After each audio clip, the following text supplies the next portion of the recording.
এ মায়ের নবীর উম্মতের দল, আজকে সবার মধ্যে একটা প্রশ্ন, যে গোটা পৃথিবীর মানুষ একের পর এক মারা যাচ্ছে। আজকে দেখা যায় এই এলাকায় মারা যায়, আবার আরেক দিন দেখা যায় অমুক গ্রামে, অমুক জেলায়, অমুক থানায় মারা যাচ্ছে। এতগুলো মানুষ কিভাবে মরে, আবার একসাথে এই মানুষগুলো কিভাবে জান কবজ করা হয়? আজরাইল তো একজন, কিভাবে আবার এই মানুষগুলোকে জান কবজ করে? দেখা যায় মিনিটের মধ্যে শত শত মানুষ জান কবজ করছে, 1 মিনিটে 10টা মানুষ জান কবজ করে নিয়ে যাচ্ছে, 1 সেকেন্ডের মধ্যে মিনিটে মানুষ মারা যাচ্ছে। কিভাবে মারা যায়? আজকে মারা গেল সিরাজগঞ্জে, কালকে মারা যায় ঢাকা, পরের দিন মারা যায় বরিশাল, পরের দিন মারা যায় ময়মনসিংহে। এগুলো কিভাবে মারা যায়? এ নবীর উম্মতের দল, প্রশ্ন থেকে যায়, আজরাইল মানুষ তো একজন, এই মানুষগুলোকে কিভাবে জান কবজ করে? এ নবীর উম্মতের দল, দিল থেকে কথাগুলো শুনুন, মনোযোগ দিয়ে শুনুন। দুনিয়ায় কতদিন থাকলা? এরকম জান্নাতের বাগান তো আর কোনো সময় আসবে না। আজকে মাইকে তোমার আওয়াজ যাইতেছে, তুমি ভাবতেছো যে আমি তো মাইকের আওয়াজ শুনতেছি, ওয়াজ শুনতেছি। না না না, আজকে মঞ্চে বসে ওয়াজ শুনলে যেই বরকত, তুমি বাহিরে বসে ওয়াজ শুনলে সেই বরকত নাই। আজকে ওয়াজের মধ্যে যদি তুমি ওয়াজের মধ্যে বসো, আল্লাহ তাআলা বলেন, এ ফেরেশতা যা যা যা, অমুক সিরাজগঞ্জের সালাবরার এক স্থানে মাহফিল হইতেছে, দেখ কোন কোন বান্দা আমি মালিকের ডাকে সাড়া দিয়েছে, আমি মালিকের কথা শোনার জন্য ওই মাহফিলে গিয়েছে। এ নবীর উম্মতের দল, আল্লাহ ফেরেশতাদেরকে পাঠায় বলেন, যা ওই মাহফিলের যতটুকু ঘেরাও রয়েছে, ওই মাহফিলের মস্তা যত দূর রয়েছে, ওই মস্তরা ফেরেশতারা আটকায় রাখ। এ নবীর উম্মতের দল, আজকে যদি তোমার আমার ইমানি শক্তি থাকতো, তোমার আমার যদি অন্তর্দৃষ্টি থাকতো, তাহলে এই যে আশেপাশে কত হাজার হাজার ফেরেশতা রয়েছে তাহলে তুমি দেখতা। কিন্তু আল্লাহ তাআলা তোমাকে সেই চক্ষু দেয় নাই, তুমি সেই চক্ষু তৈরি করতে পারো নাই, যার কারণে এই ফেরেশতাগুলোকে তুমি দেখছো না। এ নবীর উম্মতের দল, আল্লাহ যখন মানুষকে পাঠায়, মানুষকে পাঠানোর সময় 3টা জিনিস দিয়ে তাকে দুনিয়ায় পাঠায়। মদিনাওয়ালা নবীর আশিক দুনিয়ায় যখন আসে, বান্দা তার রিজিক নির্ধারণ করে পাঠায়। দুনিয়ায় যখন বান্দা আসে, তখন তার সে কিভাবে এই দুনিয়ায় থাকবে, এই দুনিয়ায় থাকা অবস্থায় কতটুকু এই রিজিক ভক্ষণ করবে, কি কি খাবার খাইবে, তার হায়াতে জিন্দেগির মধ্যে ওইটা লিপিবদ্ধ করা হয়। জান্নাতের মধ্যে একটা গাছ রয়েছে, ওই গাছের মধ্যে, ওই গাছের পাতার মধ্যে লেখা থাকে যে অমুক নাম, ওই ব্যক্তি কখন আল্লাহ তাআলা সৃষ্টি করেছেন, কোন দিন সে মারা যাবে, দুনিয়ায় কতদিন বাঁচবে, কেমন মিনিট থাকবে, কত সেকেন্ড থাকবে, সেই মিনিট সেকেন্ড ঘন্টা লেখা থাকে। অমুক গ্রাম, কোন জেলা, কোন থানা, সব ওই পাতার মধ্যে লেখা থাকে। যখন আজরাইল আমাদেরকে জান কবজ করে, ওই জান্নাতের মধ্যে যেই পাতাটা থাকে, ওই পাতাটা যখন মৃত্যুর আগ মুহূর্তে পড়ে যায়, ওই পাতার মধ্যে দেখো, আজকে যখন ঢাকা থেকে আসতেছিলাম, ঢাকা থেকে আসার সময় মেগা থেকে যখন রওনা দিই, ঢাকা থেকে আসার সময় সিরাজগঞ্জ শহর থেকে যখন মেগার উদ্দেশ্যে রওনা দিই, আসার সময় দেখলাম পথিমধ্যে একটা অ্যাক্সিডেন্ট। এর নবীর উম্মতের দল,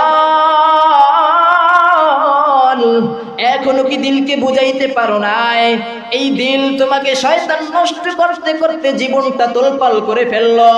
আল্লাহ বলেন, বান্দা ইমানদার না হয়ে কবরে এসো না, কিন্তু তুমি দেখো, চিন্তা করো, তুমি তোমার ইমানকে প্রকৃত করতে পারছো কিনা, তুমি তোমার নেক আমলগুলোকে গুছাইতে পারছো কিনা, তুমি জান্নাতের আমলগুলোকে গুছাইতে পারছো কিনা। আজকে যখন আসতেছিলাম, ওই ভাই দেখলাম অ্যাক্সিডেন্ট করলো, কিন্তু যুবক কখনো চিন্তা করে নাই যে আজকে তার মরণ হবে। কিন্তু মরণ কখন হবে আল্লাহ তাআলা তো ওইটা লিখে রাখছেন। কথা বলেন ঠিক কিনা? আজকে কখন মারা যাবেন? আজকে যখন অ্যাক্সিডেন্ট হয় আমরা কি বলি?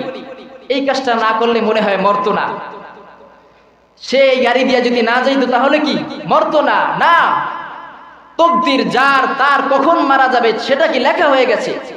কিন্তু মানুষ আজকে বলে কি, আজকে এই ট্রাকটা যদি না যাইতো, ট্রাকটা যদি স্লো চালাইতো, তাহলে মনে হয় এই ব্যক্তিরা মারতো না। এই কথা বলা যাবে না।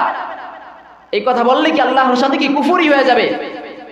এই জন্য মরলে কি বলতে হবে তার রিজিক এই পর্যন্ত ছিল, তার হায়াত এই পর্যন্ত ছিল, এই কারণে সেই ব্যক্তি মারা গেছে। তবে হ্যাঁ, আল্লাহ তাআলা কাউকে কাউকে কিছু উসিলা দিয়ে নিবেন, কাউকে ইমানের সহিত নিবেন, কাউকে খারাপ কাজ দিয়ে নিবেন। কেউ বাথরুমে অবস্থায় মারা যাবেন, কেউ এককেলে মসজিদে নামাজ পড়া অবস্থায় মারা যাবেন। এই জন্য নবীজি সব সময় দোয়া করতেন, আল্লাহ দুনিয়ায় যতদিন আছি আল্লাহ ওই কবরে যাওয়ার আগ মুহূর্তে আমাকে ইমানের সহিত মৃত্যু দিতেন, এবং হঠাৎ মরণ থেকে নবীজি সব সময় দোয়া করতেন।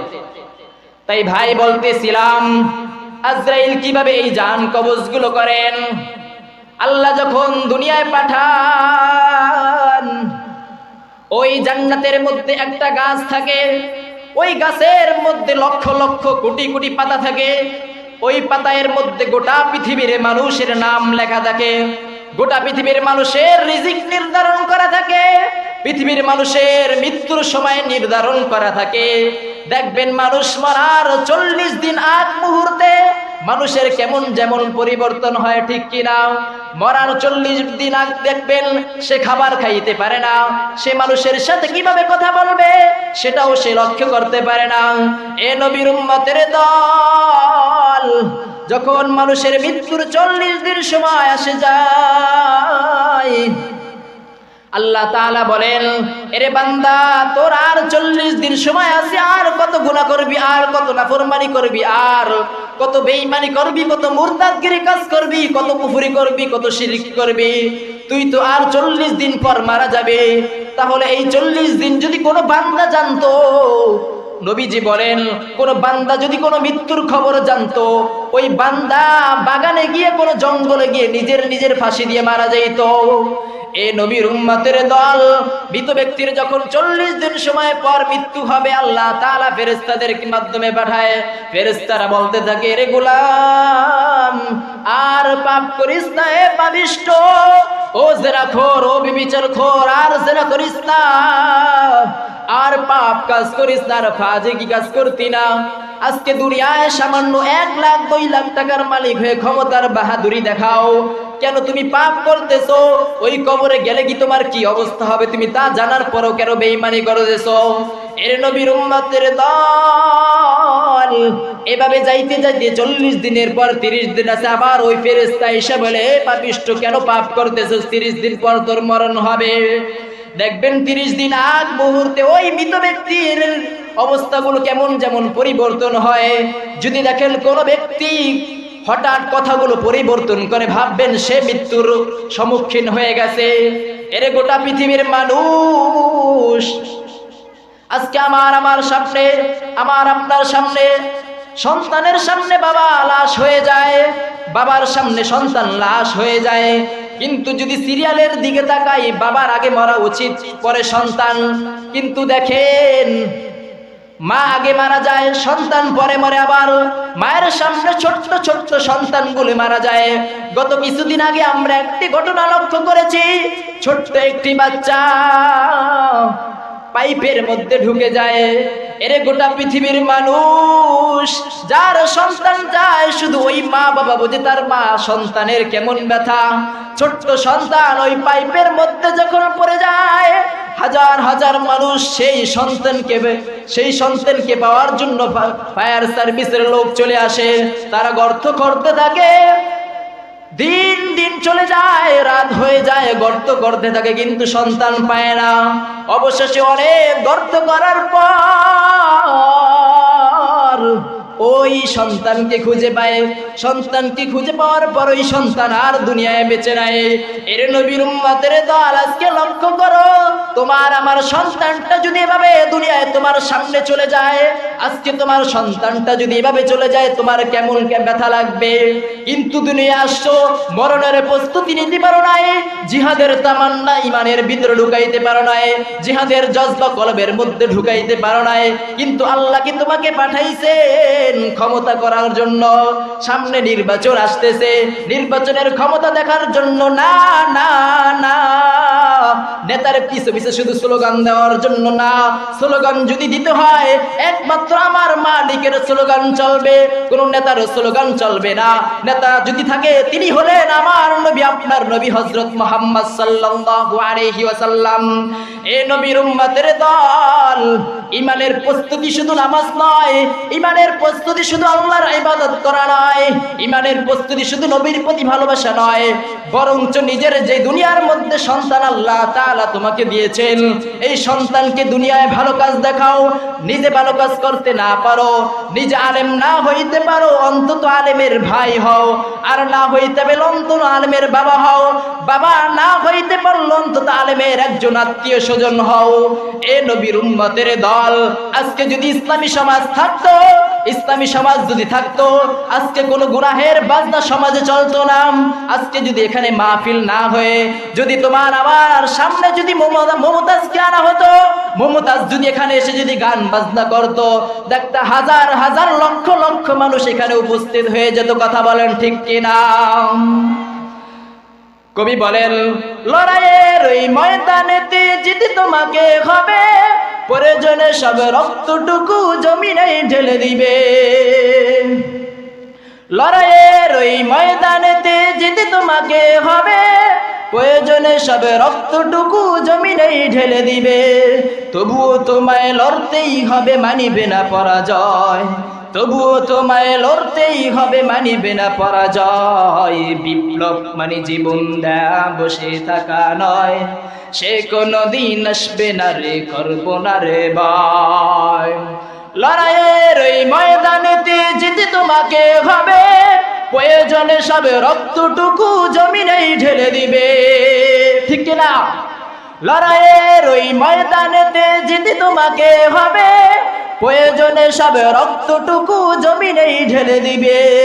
তবুও তোমায় লড়তেই হবে, মানিবে না পরাজয়, তবুও তোমায় লড়তেই হবে, মানিবে না পরাজয়। বিপ্লব মানে জীবন দেয়া, বসে থাকা নয়, সে কোনো দিন আসবে না রে, করো যদি ভয়। হে মুসলমান, আজকে সন্তানকে যদি জিহাদের তামান্না শিখাও, তোমার সন্তান এই জাতির ভবিষ্যৎ হবে, তোমার সন্তান ইসলামের জন্য একজন মাস্টার হবে। কিন্তু আজকে সন্তানকে গানের মঞ্চে পাঠাচ্ছ, আজকে সন্তানকে স্কুলে পাঠাও, কোনো বাধা নাই, কোনো আলেম, কোনো মসজিদের ইমাম, কোনো নবী রাসূল বলে নাই যে তোমার সন্তানকে মাদ্রাসায় দিতে হবে। বরঞ্চ কবরে যদি ঈমান নিয়ে যেতে চাও, নিজে ঈমানদার হতে পারো নাই, নিজে আলেম হতে পারো নাই, সন্তানকে ঈমানের পথ দেখাও, জিহাদি তামান্না শিখাও। জিহাদ নবীজিরা করেছেন, সাহাবায়ে কেরাম জিহাদ করেছেন, তোমার সন্তানকে কেন জিহাদের জজ্বা দিচ্ছ না? কেন নাস্তিকদের বিপরীতে সে সক্ষম হচ্ছে না? এদেশ হলো ইসলামের দেশ, এদেশ হাফিজ জিহুদের দেশ, আলেম ওলামাদের দেশ, এই দেশ কোনো চাঁদাবাজি নাস্তিক মোরতাদের দেশ না। কথা বলেন ঠিক কিনা? এদেশে বাহির থেকে মানুষ এসে এদেশের টাকা বাহির পাচার হবে, সেটাই দেশের মানুষ কখনো সহ্য করবে না। কথা বলেন ঠিক কিনা? কোথা থেকে কোন বিদেশি সকল আমার দেশে এসে সেবার নামে বসলো জুড়ে মির্জাফরের বেশে। কথা বলেন ঠিক কিনা? কোথা থেকে কোন বিদেশি সকল আমার দেশে এসে সেবার নামে মুখোশ করে মির্জাফরের বেশে। ওদের করতে নাস্তানাবদ হতে হবে নির্ভয়, ওদের করতে নাস্তানাবদ হতে হবে নির্ভয়। বিপ্লব মানে জীবন দেয়া, বসে থাকা নয়, সে কোনো দিন আসবে না রে, করো যদি ভয়। এরে মুসলমান, আজকে মুসলিম সমাজ, এই সমাজ টিকে আছে আলেম ওলামার কারণে, এই সমাজ টিকে আছে আলেম ওলামাদের কারণে। কিন্তু কিছু নাস্তিক মোরতাদ বলে এই সমাজ জনগণের কারণে টিকছে। আজকে এই সমাজ এসেছে আলেম ওলামার কারণে, কোন নাস্তিকদের চাঁদাবাজির কারণে এই সমাজ আসে নাই, এই সুস্থ সুন্দর সমাজ আসে নাই। এই সমাজ যখন ইংরেজরা 40 বছরে দেশ স্বাধীন করেছেন, ভারত উপমহাদেশ স্বাধীন করেছিলেন, যেখানে একটা আলেম ছিল না, জানাজা পড়ানোর মতো একজন মুসলমান মারা গেলে যে জানাজা পড়াবে সেই রকম আলেম এই দেশে খুঁজে পাওয়া যায় নাই। ঠিক ওই মুহূর্তে শাহ ওলিউল্লাহ মুহাদ্দিস দেহলভী রাহমাতুল্লাহি আলাইহি এই সমাজে তখন স্লোগান দিয়েছিলেন, এই দেশ এখন যুদ্ধ করার জন্য ফরজ, কিন্তু আজকে তুমি কোন সমাজে আছো, কোন নেতার পিছনে ঘুরছো?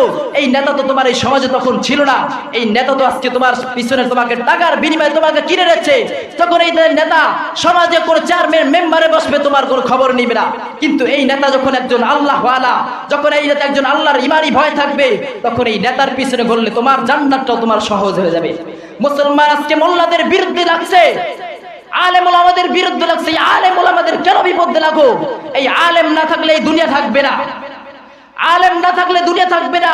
নবীজি বলেছেন, যতদিন এই দুনিয়াতে আছে, এই দুনিয়া একটা ছোট্ট বাচ্চা আরে বা তা সা পড়ার মতো একটা বাচ্চা থাকবে।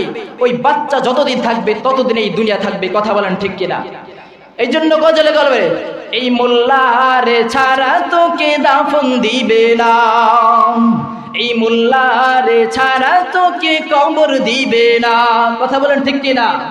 এই মোল্লারে ছাড়া তোকে কবর দিবে না, এই মোল্লারে ছাড়া তোকে দাফন দিবে না, এই মোল্লা ছাড়া তোর জানাজা কেহ পড়বে না, এই মোল্লা ছাড়া তোর জানাজা কেহ পড়বে না, এই মোল্লারে ছাড়া তোকে দাফন দিবে না। সারা জীবন করলি রে তুই যেই মোল্লারে ঘৃণা, সেই মোল্লারে লাগবে পরে এটা ভাবলি না। ঠিক কিনা? সারা জীবন করলি রে তুই যেই মোল্লারে ঘৃণা, সেই মোল্লারে লাগবে পরে এটা ভাবলি না। এই মোল্লা না থাকিলে তোর মার বিয়া হইতো না। ঠিক কিনা? এই মোল্লা না থাকিলে তোর মার বিয়া হইতো না, এই মোল্লারে ছাড়া তোকে দাফন দিবে না, এই মোল্লারে ছাড়া তোকে কবর দিবে না। তোর মা বাবা যাবে যেদিন এই দুনিয়া ছেড়ে, তখন থেকে আসতে হবে এই মোল্লাদের ধারে। ঠিক না? তোর মা বাবা যাবে যেদিন এই দুনিয়া ছেড়ে, তখন থেকে আসতে হবে এই মোল্লাদের দ্বারে। ওরা ঠেকায় পড়লে মোল্লা চেনে নইলে চিনে না, ওরা ঠেকায় পড়লে মোল্লা চিনে নইলে চিনে না, এই মোল্লারে ছাড়া তোকে কবর দিবে না, এই মোল্লারে ছাড়া তোকে দাফন দিবে না। এরে মুসলমান নবীর উম্মতের দল, সন্তানটা হইল একবার ইমানের পথ দেখায় দাও। সন্তানটা একবার স্কুলে পড়লেও কোনো সমস্যা নাই, সন্তানকে অন্তত কোরআন শিক্ষা দাও। আজকে দেখা যায় সমাজে কোনো সন্তান যখন স্কুলে পড়ে, স্কুলের একটা বই যখন প্রাইভেট পড়ে কোনো মাস্টারের কাছে, ওই মাস্টারের কাছে পড়াইতে গেলে ওই মাস্টার যদি বলে 20,000 টাকা প্রতি মাসে দিতে হবে, ওই মা বাবা তখন রাজি হয়ে যায় বাংলা পড়ানোর জন্য। কিন্তু কোন আলেম যখন বলে আপনার সন্তানকে কোরআন শরীফ পড়াইতে 1000 টাকা লাগবে প্রতি মাসে, ওই মা বাবা তখন বললে 1000 টাকা হুজুরকে কেন দিব? কথা বলেন ঠিক কিনা? বলে কিনা? আজকে সন্তানকে যখন বলে স্কুলের স্যার 20,000 টাকা চাইলে 20,000 দিতে রাজি, কিন্তু একটা আলেম যখন 1000 টাকা মাসে চায় তোমার শরীরে তখন আগুন ধরে যায়। এর নবীর উম্মতের দল, একটা জিনিস মনে রাখবা ভালো করে, ওই নবীজি বলেছেন খায়রুকুম মান তাআল্লামাল কুরআন ওয়া আল্লামা, গোটা পৃথিবীর মধ্যে সবচেয়ে উত্তম ব্যক্তি যে কোরআন শিক্ষা করেছেন এবং শিক্ষা দেয়। নবীজি কোনোদিন বলেন নাই খায়রুকুম মান তাআল্লামাল বাঙ্গালিয়া, কোনদিন বলেন না খায়রুকুম মান তাআল্লামাল ইনকিলিজিয়াতা। নবীজি বলেছেন কোরআন শিক্ষা করো, বাংলা শিখাও, অঙ্ক শিখাও, সবই কাজে লাগবে, তবে কোরআনকে শিক্ষা দাও সবার আগে। এ নবীর উম্মতের দল, আমি যে একটা বলেছিলাম যে ইমানদার না হয়ে কবরে যেও না, ইমানদার মানে শুধু এটা না যে আল্লাহর ইবাদত করবা, সন্তানকে সঠিক পথ দেখাও। সন্তানকে ভালো পথ দেখাইলে এই সন্তান তোমার আমার কবরের সামনে গিয়ে তোমার জন্য দোয়া করবে। কিন্তু আজকে তুমি সন্তানকে কোন পথ দেখাও? যে সন্তান তুমি যখন বাবা মা মারা যাবে, তুমি মারা যাওয়ার পর তোমার লাশটা এই সন্তানের সবার আগে বলবে আমার বাবার লাশ আমার ঘর থেকে বের করে দাও, আমার মায়ের লাশ লাশ ঘর থেকে বের করে দাও। ও সমাজের মানুষ, এই লাশ দেখলে আমার ভয় করে, এই লাশকে কেন বের করো না? যখন এই মৃত্যুর সময় যদি বৃষ্টি আসে, সন্তান দেখবা এই লাশটাকেও ঘরে আনে না, বরঞ্চ যখন বৃষ্টি আসে বলে আমার ওই লাশের কাছে যাইতে ভয় করে। ও নবীর উম্মতের দল, কোন উম্মতের কোন সন্তানের জন্য আজকে এত সুন্দর সুন্দর বিল্ডিং করলাম? কোন সন্তানের জন্য আজকে এত কোটি কোটি টাকার সম্পদ কিনলাম? এই সম্পদ, এই টাকাগুলো যদি তুমি কোন মাদ্রাসায় দিতা, কোন সন্তানকে যদি দিনের পথ শিক্ষার জন্য টাকা পয়সা দিতা, তাইলে ওই সন্তানকে শিক্ষার উসিলে আল্লাহ তাআলা তোমাকে মাফ করে দিতে পারতেন। এর নবীর উম্মতের দল, জীবনে অনেক ভুল করেছো, আল্লাহ বলেন আমি আল্লাহ ক্ষমা করতে ভালোবাসি। জীবনে অনেক মুরব্বী হয়ে গেছো, ভুল করেছো, আল্লাহ সব সময় ক্ষমা করার জন্য প্রস্তুত। একবার যদি আল্লাহ বলেন ইয়া আইয়ুহাল্লাযীনা আমানু তুবু ইলাল্লাহি তাওবাতান নাসুহা, বান্দা আমি মালিকের কাছে যদি খাস নিয়তে একবার তওবা করে, আমি ওই বান্দাকে মাফ করে দিব। আজকে মানুষ আল্লাহর কাছে মাফ চাইতে কি শরম পায়? মাফ চাইতে কি শরম পায়? কিন্তু আজকে সমাজে যখন একটা মেয়ের সামনে ওপেন জিনা করে, তখন কি শরম করে না? আজকে বান্দা গুনাহ করে, গুনার পর আল্লাহর কাছে মাফ চাইতে শরম করে। আল্লাহ দ্বার কেমন লিখুন? আর দোয়া কি ধরবে এত দোয়া? সারাদিন এত গুনাহ পড়ে, আল্লাহ কয় বান্দা ফজর পড়তে পারোস না। এই যে ফজরের নামাজ as-সালাতু খায়রুম মিনান নাওম কেন পড়ে জানেন? as-সালাতু খায়রুম মিনান নাওম কেন বলে?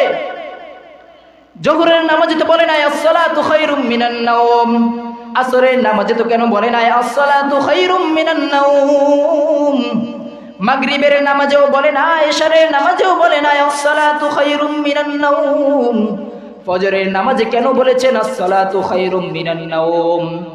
ও মুসলমান, ভালো করে মনে রাখবা, মুয়াজ্জিন যখন বলে as-সালাতু খায়রুম মিনান নাওম, আল্লাহ তাআলা বলেন এ আমার বান্দা জানো এই as-সালাতু খায়রুম মিনান নাওম কেন বলেন? ঘুমানোর সময় 3টা বাজে ঘুমানোর সময় না, 4টা বাজে ঘুমানোর সময় না। আল্লাহ বলেন ও বান্দা, ও পাপিষ্ঠ আমার গোলাম, তুই আমি আল্লাহ তোকে চোর বলে সম্বোধন করব না, তোকে ডাকাত বলে সম্বোধন করব না, আমি আল্লাহ তোকে বেবিচার করে সম্বোধন করব না। তুই বান্দা গুনাহ করতে করতে যদি পাহাড় পরিমাণ গুনাহ করে ফেলোস, আমি আল্লাহর কাছে যদি একবার খাস নিয়তে তওবা করস, আমি আল্লাহ মাফ করে দিলাম। আল্লাহ বলেন as-সালাতু খায়রুম মিনান নাওম বলা হয় এই কারণে, ফজরের নামাজ এই কারণে বলা হয় বান্দা পরের দিন জোহর পড়তে পারোস নাই, আসর পড়তে পারোস নাই, মাগরিব পড়তে পারো নাই, ইশারের নামাজ পড়তে পারো নাই, ইশারের পর গভীর রাত্রে 3টা বাজে সেই মালিক প্রথম আসমানে আইসা বলে আমার বান্দা ঘুম থেকে নামাজ উত্তম, ঘুম থেকে নামাজ উত্তম, ঘুম থেকে উঠে যা, ঘুম থেকে উঠে যাও, একবার আমি মালিকের কাছে 2 রাকাত নামাজ পড়ে তওবা কর। এরে বান্দা কেন তওবা করো না? কেন মালিকের কথা মনে পড়ে না? আজকে সন্তান মারা গেলে সন্তানের জন্য কাঁদো, ওই মালিক তোমাকে আমাকে যে সৃষ্টি করলেন সেই মালিকের নিয়ামত ফ্রি ফ্রি ভক্ষণ করো। সেই মালিক তোমাকে সুন্দর জিহ্বা দিলেন, সুন্দর হাত দিলেন, একবার কি এগুলো দিয়ে চিন্তা করতে পারো না? আলেমরা এত হাজার হাজার বছর ধরে তোমাদেরকে ওয়াজ শোনায়, কেন পরিবর্তন হও না?